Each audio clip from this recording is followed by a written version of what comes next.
Hey all, how are you? Welcome back, Jackson M. Haskell here. So the video coming after this on April 27th. We're talking about Nightmare on Elm Street number 9, which is cool. I'm really excited for that. And at this video coming on the 26th, which I'm filming right now, we're talking about new Batman Adventures, or the TNBA, which is a part of the DCAU, which is cool. We're not going to be covering crossover episodes because we're going to be talking about those and other stuff, or we have. It's cool. This ran from September 13th, 97 to January 16th, 99. It consists of 24 episodes. There's 29, but 5 of them are crossovers. Yeah, Kevin Conroy is a big name here. It was created by Alan Dini, Paul Dim, and Alan Burnett. Big 3 for the DCAU.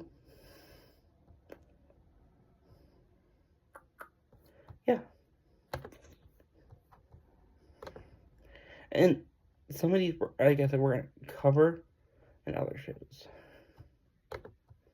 Here we go. The first episode is Holiday Nights, directed by Dan Riba. Paul Dini wrote this. September 13th, 97. 3 holiday-themed vignettes.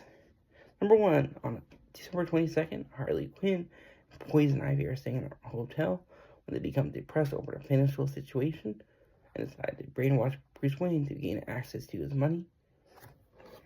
However, Joel is off shortly after a return home, enabling him to defeat them. Number 2. On December 24th, Barbara Gordon is shopping to get a gift for her father, who is Jim Gordon. While Harvey Bullock and Renee Montoya are investigating a shoplifting criminal. Eventually, Barbara discovers that the culprit is Clayface, who has split himself into several children and works with Montoya and Bullock to stop him. Which is cool in part 3. I'm not going to go over notes either, because that takes time. Number 3. On December 31st, the Joker hijacked a broadcast of a football game to announce that he has decided not to kill anyone in the following year, but plans to kill several people before and then with a sonic bomb. After Batman and Robin stop him, a former meets with Gordon to celebrate a new year. Number 2, Sins of the Father. Directed by Kurt Gaeta, written by Rich Vogler. September 27, 97. After his father, Steven, leaves him and is later killed by Two-Face, Tim Drake, second Robin, I think, is forced to scavenge on the streets to survive and comes in conflict with the police.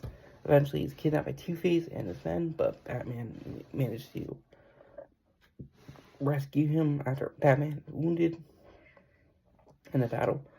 Tim is forced to pilot the Batboat to get him to safety and uses his secret identity after looking around the house, becoming Robin to help stop Batman.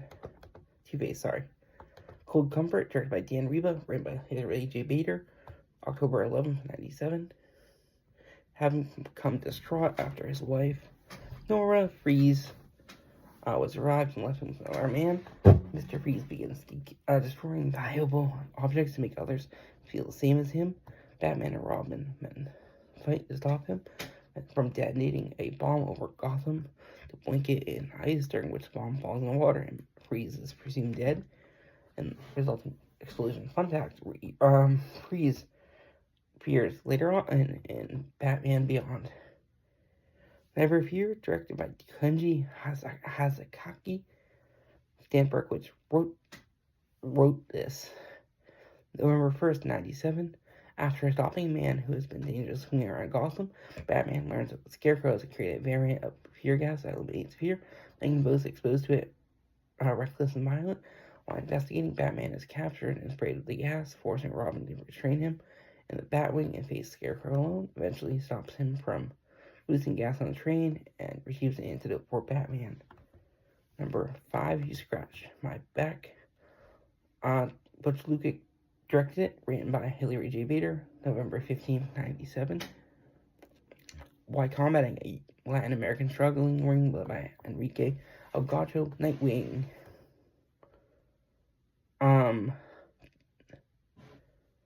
Dick Grayson gets assistance from Catwoman despite the objections of Batgirl, who believes is untrustworthy. Batwoman eventually betrays Nightwing to obtain a valuable cat's eye diamond, but he chooses to rescue her after a fuel tanker explodes as they are fighting. Next one. Number 6, Double Talk, directed by Kirk Yada, written by Robert Goodman, November 22nd, 1997. Arnold Wesker, the former ventriloquist, is rehabilitated after spending time at Arkham Asylum, is employed at Wayne Enterprises, where he's haunted by his past and manipulated by his former gang members, like Rhino, who make him believe that his dummy Scarface is alive and capable of independence movement. Eventually, Batman helps Wesker overcome their influence, after which he destroys Scarface with a industrial grinder. Number 7 is directed by Dan Reba. Paul Dini wrote this February 21st, 98, Joker's Million. Following the death of crime lord Edward Barlow, Joker is selected to receive his $250 million will. With his money, he recruits a team of lawyers to erase his criminal records to replace Harley with a new hench girl. However, he eventually learns that most of his money is counterfeit and ultimately defeated and arrested as a tax fraud. Growing Pains, directed by Atsuko Tanaka, stories by Paul Dini, Robert Goodman, and the teleplays by Robert Goodman. February 28th, 98. Robin rescues a mysterious girl from being attacked by a street gang and names her Annie. She explains that she lacks memory of her past and is running away from a man who claims to be her father. To eventually team up, learn that she is part of Clayface and he is separated, possesses Scout Gotham. However, she no longer has use for her and seeks to reabsorb her. Robin tries to save Annie, but she chooses to sacrifice herself to save him, and infuriated Robin and attacks Clayface with a solvent, causing an explosion and knock him out. Mean Seasons is next, directed by Hiroki Aoyama. Stories by Rich Poole, teleplays by Hilary J. Bader, April 25th, 98. A mysterious masked criminal named Calendar Girl, who is exclusive to this, I believe, show and other DCAU shows, attacks youth-oriented events on specific dates and kidnaps business people behind them. Eventually, Batman and Robin discover she is Paige Monroe, a former model and spokesperson who retired after being 30 and being subject to ageism. They manage to defeat her and rescue her captive, but she has a mental breakdown after Harvey Bullock removes her mask and no longer able to see her beauty. Number 10, Demon Within. Soka Tanaka directed this. Stories by Rusty Redorn-Hole. Teleplays by Mr. Stan Berkowitz. May 9th, 1998. While attending an auction, Bruce and Tim ran into a former friend, Jason Blood. However, Etrigan, Clarion, the Witch Boy, was also in attendance, stole a magical branding iron, which he separates Blood from Etrigan the Demon, who Merlin had bonding him with 10 years prior, and takes control of later. But Merlin's curse to stand his youth. Blood begins to rapidly age, forcing Tim to take care of him while Batman races to retrieve the iron and reunite the two. He eventually succeeds, after which Etrigan helps defeat Clarion and imprison him in the crystal wall. Number 11, so halfway over the edge. Yushiro Yano directed this. Paul Dini wrote this. May 23rd, 98. After Barbara is killed during a fight with Scarecrow, Gordon is distraught, murders the GCPD to hunt Batman down, believing him to be responsible. Using Batman's secret identity, they raid Wayne Manor and arrest Alfred and Nightwing, forcing Batman to go on a run and leave Tim behind. During Barbara's funeral, Bane attacks Batman before killing him, and Gordon is revealed that the events were an extended hallucination. Barbara, after being exposed to Scarecrow's fear gas, with her being hospitalized before eventually recovering. Torch Song is next, directed by Kurt Gaeta, written by Rich Vogel, June 13, 1998. Bruce and his date Shannon go to a concert by Cassidy. Before the show, Cassidy confronts her former lover, pyrotechnician Garfield Lynns, aka Firefly, whom she no longer wants to be with. This leads him to become the villain Firefly. To seek revenge against her, he attempts to destroy Gotham with special incendiary Joe he developed before Batman stops him. Later, Cassidy agent plans to capitalize on her experience. Not really, she's developed pyrophobia. Love is a Crock, directed by Butch Lukic, written by Steve Gerber, July 11, 1998, following her previous encounter with Batman, Mary Dahl, which has been largely rehabilitated and becomes a motel attendant. However, she is treated really rudely by its guests, who recognize her criminal past, as she sees a broadcast of Killer Croc's trial. Waylon Jennings.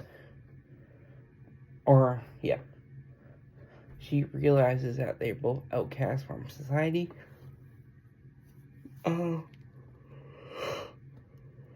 chooses to break him out of prison. However, she eventually realizes he has been manipulating her and attempts to destroy Gotham in a rage before Batman stops her. Ultimate Thrill. Dan Reba directed this. Hilary J. Bader wrote this. September 14th, 1998. Batman encounters Roxy Rocker, who's also exclusive to the DCAU and first this show. A thief and former stuntwoman, obsessed with danger and thrills. She's working with the Penguin, is worried about the damage of his reputation as a legitimate businessman, and attempts to kill her. She escapes and enters a chase with Batman before he defeats her.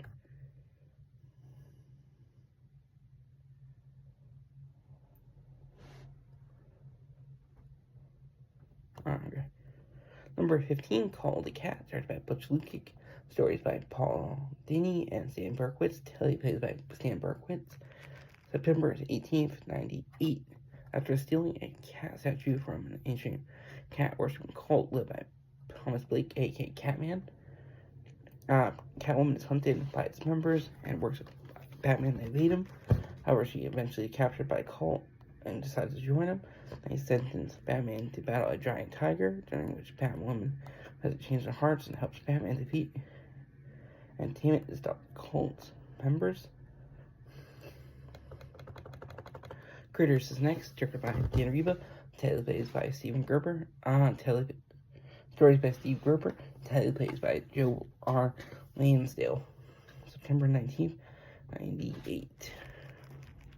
During Agriculture Expo, farmer Enoch Brown demonstrates genetically engineered animals he created in an attempt to address world hunger, who are being imprisoned in Arkham Asylum after one of the cows attacks the audience.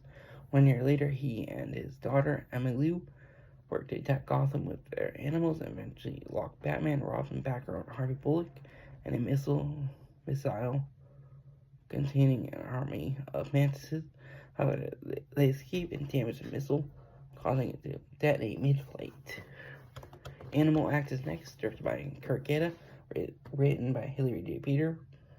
September 26, 1998, at Haley's Circus, where Graysons are from, Team Grayson, is visiting Gotham.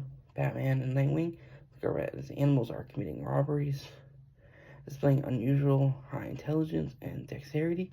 They suspect animal trainer Miranda Kane to be responsible, but eventually learn the culprit is actually the Mad Hatter, who had disguised himself as a clown and remotely controlled animals to steal from him. The two eventually try and defeat him, after which the team is decided to work with Miranda for a week to learn more about the circus.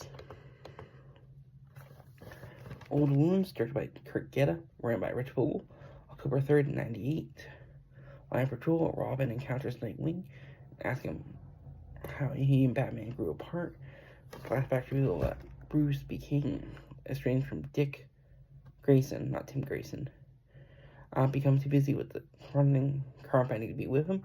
After a fight with the Joker, Dick accuses Batman of manipulating his loved ones and decides to leave him and become Nightwing. In the present, after learning where Bruce helped rehabilitate former criminal Connor and get him a job at Wayne Enterprises. Dick considered reconciling with him. Legends of the Dark Knight, directed by Dan Riba. Stories by Robert Goodman and Bruce Timm. Teleplays by Robert Goodman. October 10th, 98. Almost there. Late at night, 3 children, Matt, Nick, and Carrie, read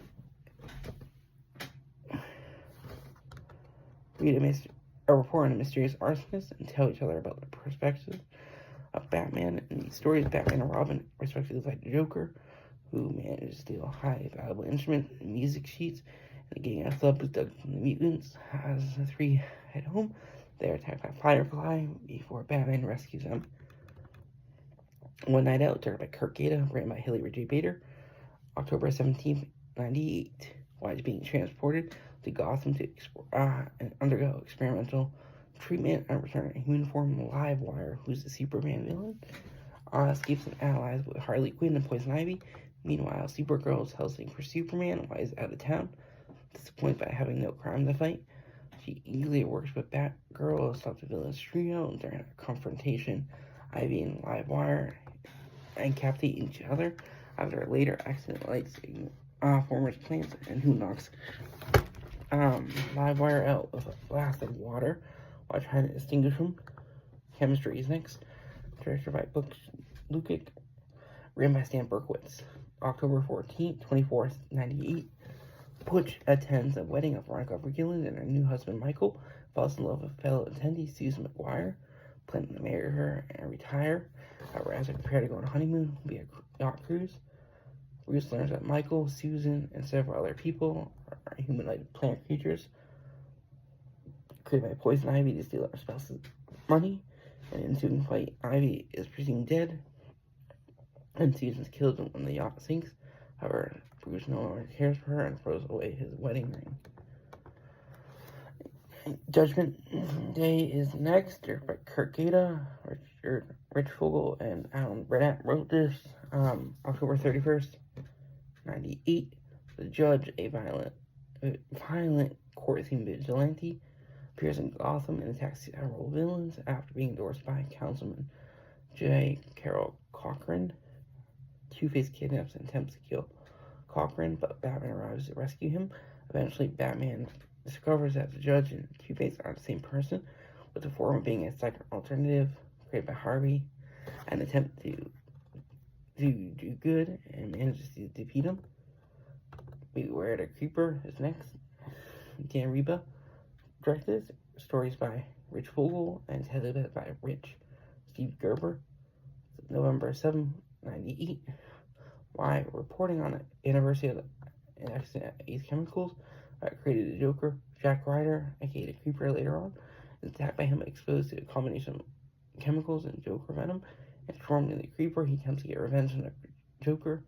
For Batman creates a skin patch to turn normal. However, Ryder doubts the patch's effectiveness and secretly removes it. Last episode is going to be Mad Love, directed by Butch Lukic, written by stories by Paul Dini and Bruce Timm, teleplays by Paul Dini. January 16th, 99. While planning the better ways to kill Batman, the Joker rejects Harley, leading her to leave him as she limits her life.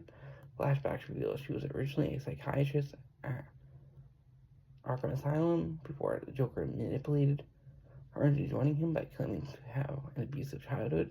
Harley then attempts to kill Batman by having him be eaten alive by piranhas before being defeated and imprisoned in Arkham. That's the last episode. Like I said, the video coming after this. April 27th, we're going to be talking about Nightmare on Elm Street number 9 finale, which is cool. I forgot to mention this in the beginning, but next DCAU content will be on April 28th, where we're going to be talking about Static Shock Season 3 overview, which is cool. We have 2 more seasons to go. And I hope you guys enjoy, and thank you guys so much for the Batman content. We're going to be covering some good stuff soon. And I hope you guys enjoy. Bye-bye.